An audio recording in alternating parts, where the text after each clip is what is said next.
let's dig into what's probably my favorite area of the entire software program. Once we've modeled your company, pricing jobs becomes very simple because I know exactly what it costs you to run this department in your company. And so we can now go in and price jobs in very quick order.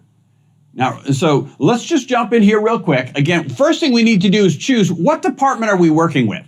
Because again, when you select the department at the top, that loads in the overhead structure for the calculator down below. So in our particular case, I'm going to do a quote for an installation job, right? And I simply single click on that column. When I click on it, it's going to shade it, right? If you double click, you'll notice that right now it will turn off. That's going to be corrected here in the not too distant future, but you want to single click it so that it's shaded. And that's the department that we're looking at. So I can see here at this point, we're currently set to an hourly rate of $50 per hour on my install jobs, right? I mark up my materials 30%, and I don't have any subcontractor margins or markup increases built into the software. Now, again, what it's doing is pulling all of that information from the information we entered in earlier. So, for example, when you entered in materials for this installation department, you said that I use a 30% margin for materials or for pricing out these jobs. And so it's going to do it the exact same way here. So once we've done that, we can now go down below. Now, you notice when you single click it, it loads those same parameters. See, I've got my material margin loaded already in the calculator down below. So it's going to do that for you automatically. So let's scroll down to that bottom, right? And I'm just going to click on, at this point, the hide departments icon there just to kind of conserve some space on my screen. So once I've done that, I can now go into the calculator and I just simply step through them. All right, so first off, enter the job name.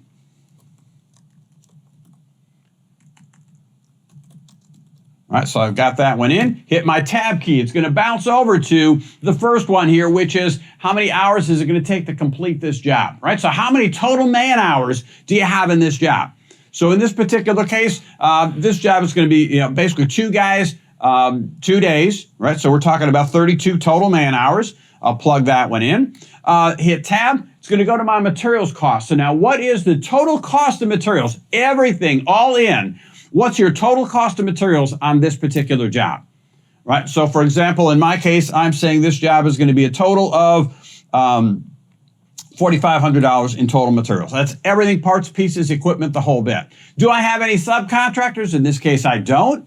Again, it's going to just confirm, do I want to stick with my material markup of 30% or do I want to change it? Right, that's my default, but we'll let it there at this point in time. And then same thing with subcontractor markup. Once you've entered in those parameters, now you can simply click on the calculate button right there. And when I click on calculate, it's now going to take this job, crunch it through, right? And I'm going to scroll down below and I can see 2 items. First off, I can see right here, it's always going to give me my current rate. So I'm currently set to a rate of $50 per hour. Right, that's what I had my parameters above. That's the target labor rate that I'm shooting for. And if I price this job out at $50 per hour, that's going to do a couple of things. My sell price on this job would be $7,450.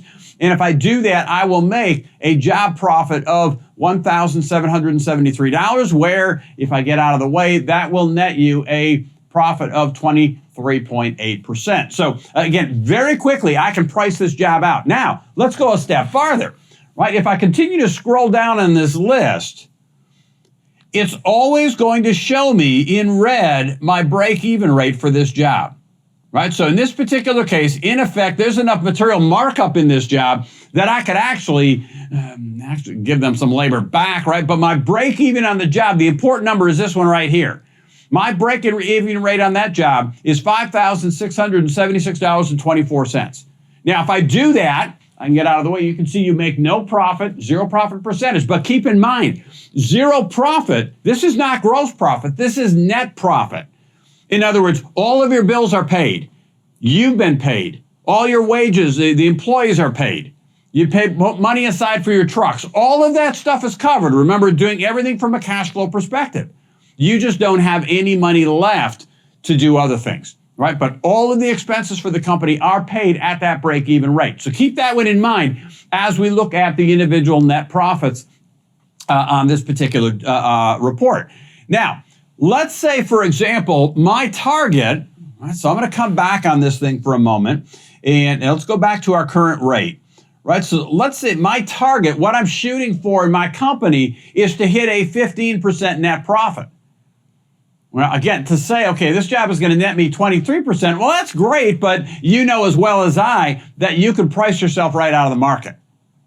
Right? And so what you can do at that point is I can actually lower the price, right? So we give you those prices in $1 increments up and $1 increments down, so you can see how it ultimately affects it. So I can basically scroll down, watching this profit column, and if I go all the way down again, I can see I can get to, right there, as I can get down to what we're being displayed here is 20.39%. Well, it's still higher than I want. It'd be cool if I could get it, but it's still higher than my target.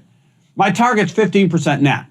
So what you can do on this particular job is, again, remember that total profit on the job, part of the overhead is going to be covered by labor, part's going to be covered by markup.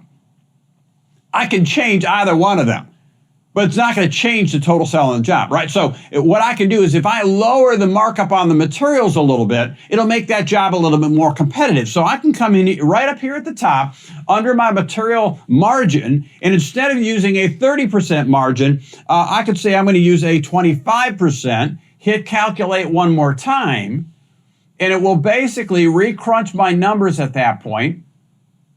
And let me just come back up here. Hit calculate. It's going to recalculate those numbers. So now I can see at that current rate of $50 per hour, if I leave that the same, that drops me down to an 18.6%. Again, my target is 15%, which means I can go down really right about there, is still slightly above. I could price this job out at $6,937 and still be at my target profit for this particular job. Again, remember that $50 per hour that we came up with here in terms of our target rate, right there, right, is based on a certain ratio of material to labor on every single job. This particular job just has a higher percentage of materials, so therefore there's more material markup. And so we can actually, if we leave that labor rate the same, we can lower the material markup and still make our target 15%. So you can make sure that you're not overpricing this particular job. Now let's go the other way. Let's make one simple change. What I'm going to do on this particular, and I'll go back to 30% here, even on my profit, which is where we started. But instead of $4,500 in materials, we've got a total of, let's say, $250 in materials, right? So it's really a labor-intensive job, right? It's going to be 2 guys, 2 days, and really no material. If I calculate this one, right, you will see now at my $50 per hour mark, notice what happens to my profitability over there. We're now minus 2.48%, right? We actually lost $47, almost $48 on this particular job. Again, we can use the tool the exact same way. And again, the reason for that difference at the same labor rate is all of a sudden there's no materials anymore, and so there's no material markup. Right, 30% of $250 still isn't a whole lot, right? And so we want to make sure your job is profitable. And so I can now scroll up on the list. Right, so I'll go up in $1 increments, watching my profitability, and I can see the highest I get here is 12.13%. Well, my target is 15%. So I can simply come back here, and I'm going to raise my material margin a little bit, and we're going to go to 35%. I'll recalculate that, and it will come back in and recrunch my numbers at that point. So I got to tab out of that box, right? Recalculate. And as soon as I do that, yep, so that's still showing me down here. Again, we have so little material. We're still at a minus 1%, right? So I want to kick this up a lot at that point. All right, so let's go up to about 65%. Hit calculate. Does that get me anywhere close? Well, by golly, it does. Now at that point, we've got enough markup in that material. You can see I'm at 15.38%. I would price this job out at $2,012. I could even, if I priced it out at $2,000, I'd be pretty close to that 15%. So you can use the tool both ways. Either lower your price to get down to your target profit, or increase your price to make sure that your profit is high enough to keep this job profitable. Now, you can use this tool one more way, And that's after the job is done, right? So I might be targeting this particular job to finish up at a 15, in this case, I said 15.38% net profit. Now, I can simply come in here and just log a couple of numbers, right? So I'm just going to grab a sheet of paper, and if you notice it, I'm going to price this job out at $2,012.50. That will give me $309.44 in profit, and my net profit percentage is 15.38%. Now, when the job is all done, you can come right back here. And let's say, as we got through this, we got the job done in actually 30 hours, not 32. But we actually ended up using $300 in materials. I can plug in the actual hours, the actual materials. Now I can hit calculate again, and all I have to do is shuffle my numbers, look for, we sold the job for $2,012. So I come right back in here, find $2,012. It's just right in between these two right here, right between 50 and 51. So that tells me I finished this job up right at about 21% net profit. I actually did better than I had planned on it. Because again, the guys didn't take quite as long. Even though they used a little bit more material, the fact that they saved, really 2 hours on the job made up that difference. Let's say, for example, they got it done right at 32 hours, right? And but they actually used $500 in materials. Again, simply click on calculate. I'm now looking for that sell price was $2,012. So I'm going to scroll down until I find $2,012. I can't get low enough. So again, I'll just come in here and lower that the margin rather on my materials. I'm looking for 2012. Still can't get quite. Got to go a little bit lower than that. All right, so I'm going to go at 50. Recalculate that. Oh, that's what I had last time.